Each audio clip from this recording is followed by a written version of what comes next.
In a moment of television history as devastating as it was deserved, British talk show titan Graham Norton tore into Prince Harry with the kind of scathing precision normally reserved for disgraced politicians or D-list celebrities.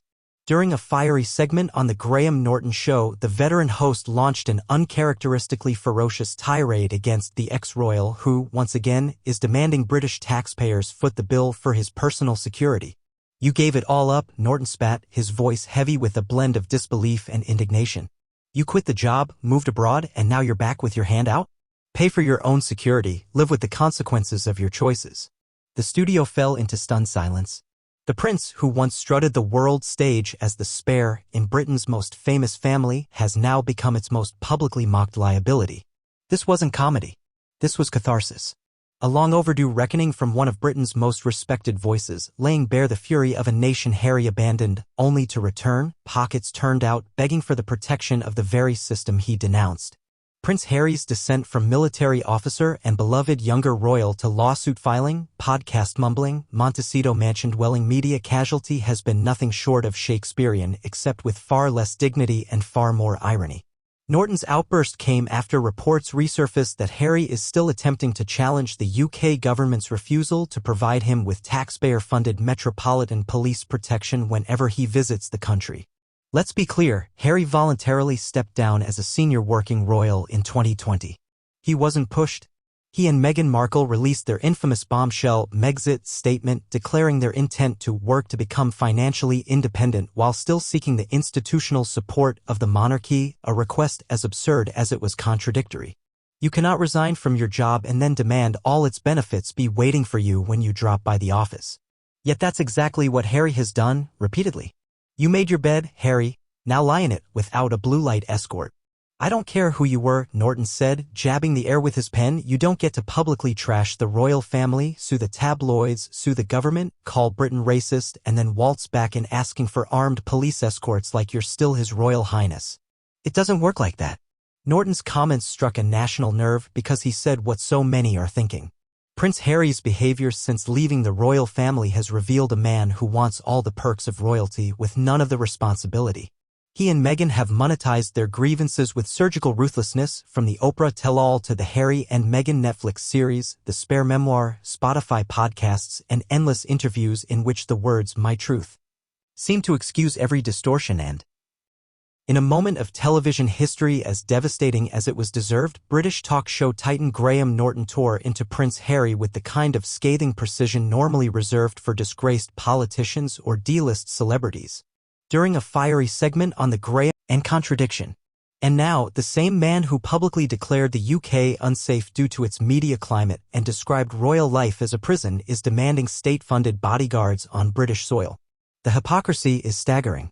Harry filed for a judicial review in 2021 against the decision to downgrade his security status.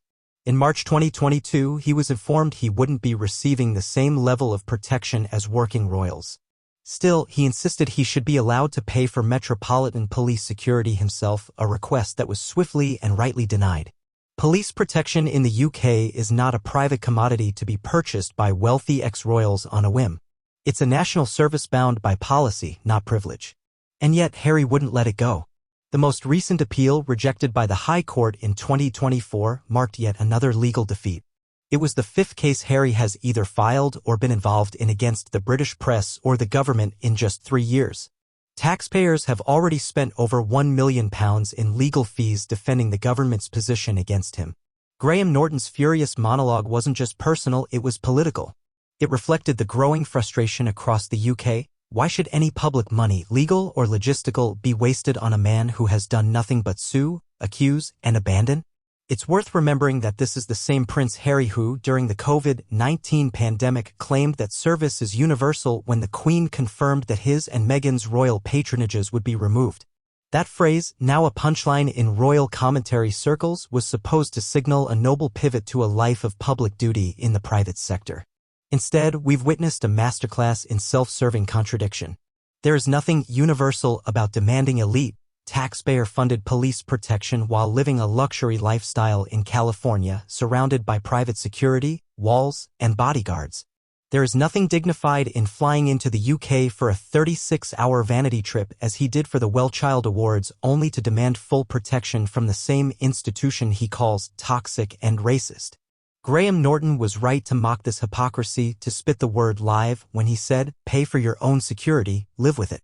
Because that's the point: accountability. Actions have consequences. You don't get to flee royal life, write a memoir eviscerating your father, your brother, and your homeland, and then expect the red carpet and blue lights to be rolled out on your return. One of the most telling aspects of Harry's demands is how fundamentally they misunderstand or ignore how British institutions work. The Metropolitan Police are not his private security firm. Their loyalty is to public order and the crown, not to a self-exiled prince who's turned royalty into revenue. To that end, his insistence that he should be allowed to pay for Met protection is not just wrong, it's dangerous.